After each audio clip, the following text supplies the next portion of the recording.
Bonjour à toutes et à tous, c'est Axel de la chaîne WWE Fan France, j'espère que vous allez tous très bien.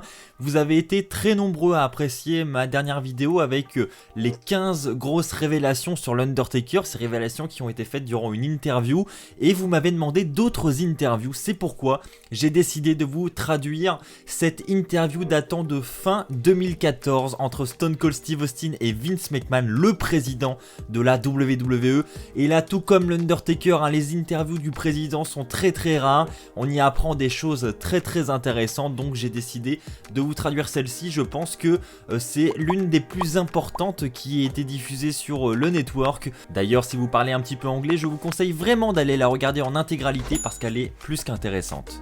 Eh bien écoutez, on va commencer dès maintenant avec un sujet plus qu'intéressant, la fin de la streak de l'Undertaker.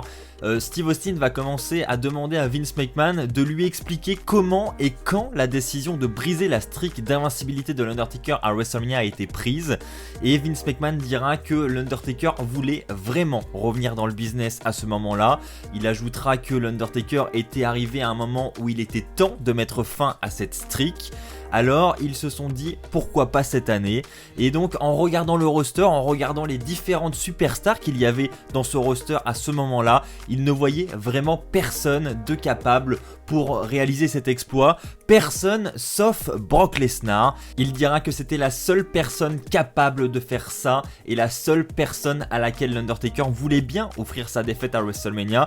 Et donc là Stone Cold Steve Austin ensuite va lui dire allez arrête Vince, en gros quoi, c'est pas l'Undertaker qui a pris cette décision, dis-moi que c'est toi. Et Vince avouera que c'est lui et dira non je dis pas que c'est l'Undertaker, c'est bien moi qui ai pris cette décision et je l'assume entièrement. Et il dira qu'il ne regrette absolument pas cette décision, selon lui c'était vraiment la meilleure décision à prendre. Il dira même par la suite que c'est son job c'est prendre des décisions difficiles, et il dira que là il a pris une décision très difficile, celle d'arrêter la streak de l'Undertaker, mais il l'assume et selon lui cette décision difficile, eh bien elle a été prise correctement et il a fait ce qui était bon pour le business. C'est sûr que de mettre fin à une streak que l'on construisait depuis plus de 20 ans, ça n'a pas dû être une décision facile. Je me rappelle être à WrestleMania, à la Nouvelle-Orléans, au numéro 30. Je regardais le match dans un camion, avec une bière dans chaque main avec Kevin Dunn. C'est un match que je devais vraiment voir. Il y avait deux gros catcheurs, deux grosses superstars, Brock Lesnar et l'Undertaker, et j'ai vu la fin. J'ai vu l'arbitre taper 3 fois au sol, après ce troisième F5 ou peu importe comment vous voulez appeler ça. Et je ne pouvais pas en croire mes yeux comme le gars qui était au premier rang avec ses gros yeux. Et je me suis dit mais qu'est-ce qui vient de se passer ? Comment, où et quand a été prise la décision de briser la streak de l'Undertaker ? Personne ne voulait revenir plus que l'Undertaker dans ce business. Il savait qu'il était important à ce moment-là de revenir dans le business. Il arrive un moment où il est temps de faire ça. Donc pourquoi pas ? Quand vous regardez le roster, quand vous regardez les talents de roster, qui pourrait potentiellement faire ça avec l'Undertaker ?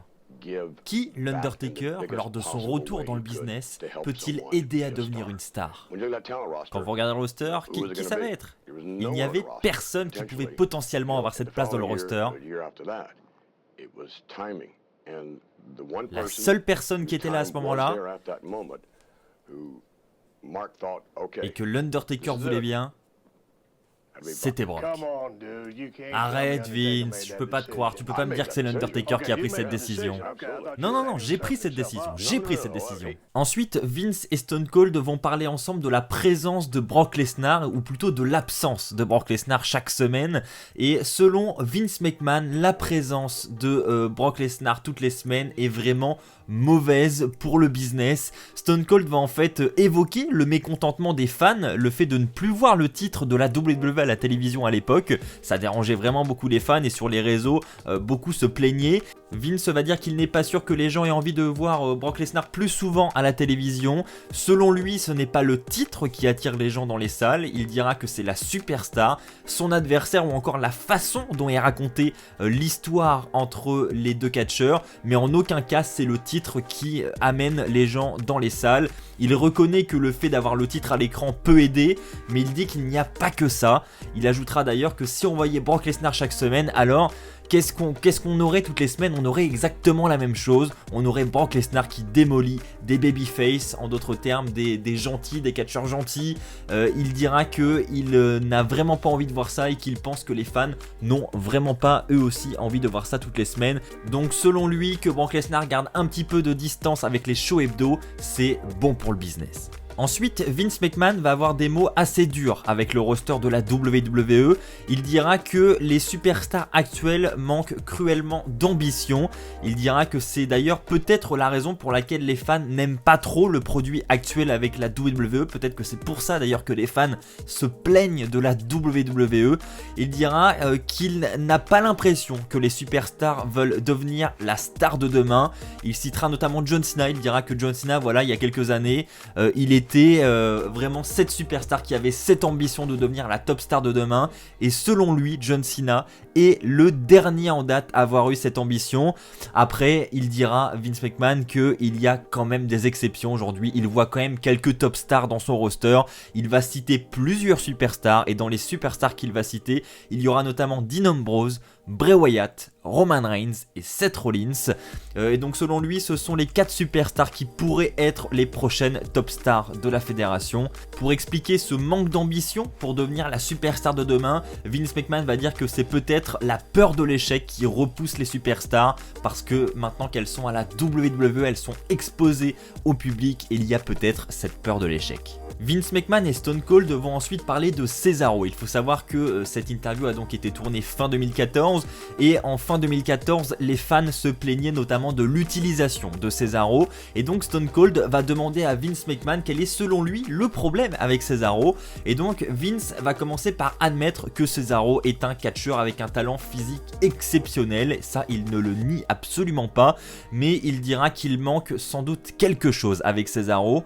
Vince va dire que Cesaro n'a pas les qualités verbales requises, peut-être parce qu'il est suisse, voilà, il soumet cette possibilité. Après, il dit qu'il espère que Cesaro aura une meilleure connexion avec la foule à l'avenir. Donc si vous vous demandiez pourquoi Cesaro n'avait pas encore visé le main event et pourquoi Cesaro n'était pas encore devenu une top star, eh bien ceci pourrait expliquer pourquoi Cesaro n'a jamais eu de grosse mise en avant avec la WWE. Par la suite, Stone Cold Steve Austin et Vince McMahon vont parler de Jim Ross. Alors pour rappel, Jim Ross a été licencié pour mauvaise conduite durant la conférence des 30 ans de WrestleMania, qui était le thème du jeu WWE 2K14. C'était une conférence qui avait lieu à Los Angeles en 2013, et durant cette conférence, eh bien, Jim Ross avait beaucoup bu. Il a bu beaucoup d'alcool aux côtés de Ric Flair au point de devenir complètement sous, et suite à cela, il a été licencié. Alors Vince McMahon va revenir sur cette affaire, il va notamment qualifier cet incident de non professionnel, et donc ça expliquera la raison du licenciement de Jim Ross. Il va cependant démentir les rumeurs qui affirmaient à l'époque qu'il y avait des tensions entre Vince McMahon et Jim Ross. Vince McMahon dira qu'il n'y a aucune tension entre les deux parties. Il va même reconnaître par la suite que le licencié était une erreur, et il espère notamment travailler de nouveau avec Jim Ross à l'avenir. Malheureusement pour toi, Vince, Jim Ross est désormais chez AEW. 2014 a également été une année très marquante parce que c'est notamment le départ de CM Punk de la WWE, et Stone Cold n'a pas pu s'empêcher d'aborder le sujet durant le podcast. Donc Stone Cold va d'abord demander à Vince McMahon s'il veut bien parler de CM Punk durant ce podcast. Vince va accepter et il va dire que la première chose qu'il veut faire, c'est s'excuser. Il va en effet s'excuser pour la lettre de licenciement que CM Punk a reçue le jour de son mariage. Alors Vince va vraiment affirmer que c'est une grosse coïncidence, il va s'expliquer. Il va dire que les salariés en relation avec les talents ne sont pas forcément au courant de la vie privée des superstars en dehors de l'entreprise, et il dit que là, en l'occurrence, il n'était pas forcément au courant que CM Punk allait se marier au moment où la lettre a été envoyée, et donc il confirme que la lettre de licenciement le jour de son mariage était une simple coïncidence. Vince va ensuite dire qu'il n'est pas là pour régler ses comptes en public, donc il va pas s'expliquer sur ce qui s'est passé avec CM Punk. Par contre, Vince dira ensuite qu'il regrettera peut-être certaines choses par la suite avec du recul, mais quoi qu'il arrive, il espère retravailler avec CM Punk à l'avenir. Ça, c'est une plutôt bonne nouvelle pour tous les fans de CM Punk, c'est sorti de la bouche de Vince McMahon. Vince a dit qu'il aimerait quand même retravailler avec CM Punk à l'avenir, et ça c'était fin 2014, et on est aujourd'hui en 2020, et c'est toujours pas le cas. Donc il faut encore croiser les doigts. Et enfin, pour terminer, ils vont échanger sur la potentielle retraite de Vince McMahon. En effet, avec les nombreux fans réclamant la retraite de Vince McMahon, Stone Cold lui pose directement la question: comment il se sent actuellement à la WWE? Vince McMahon va répondre en totale transparence, il va dire qu'il se sent mieux que jamais, aussi bien mentalement que physiquement. Il dira qu'il est en total désaccord avec ceux qui pensent qu'il est dépassé à l'heure actuelle. Il dit qu'il écoute toujours l'avis des fans et que c'est important de leur donner ce qu'ils veulent. Donc pour tous ceux qui pensaient que Vince McMahon allait décrocher un petit peu avec la WWE, il va falloir patienter encore un petit peu parce que visiblement le président se sent encore bien à sa place et n'a pas l'air décidé à la laisser pour le moment. Et bien écoutez, c'est ainsi que va s'achever cette vidéo résumée de l'interview entre Stone Cold Steve Austin et Vince McMahon. Si ce concept te plaît, n'hésite pas à lâcher un pouce bleu, n'hésite pas à me suggérer des idées d'interviews dans les commentaires. Si vous voulez des résumés de certaines interviews qui sont disponibles sur le network par exemple, n'hésitez pas à me le dire dans les commentaires, je vais essayer d'en faire le maximum possible. Pour ne pas rater ces futurs résumés d'interviews, je t'invite à t'abonner si ce n'est déjà fait. On se retrouve très vite pour de nouvelles vidéos, d'ici là portez-vous bien, et puis comme d'habitude, n'oubliez pas, soyez toujours très fiers d'être fan de catch. Allez, bye tout le monde.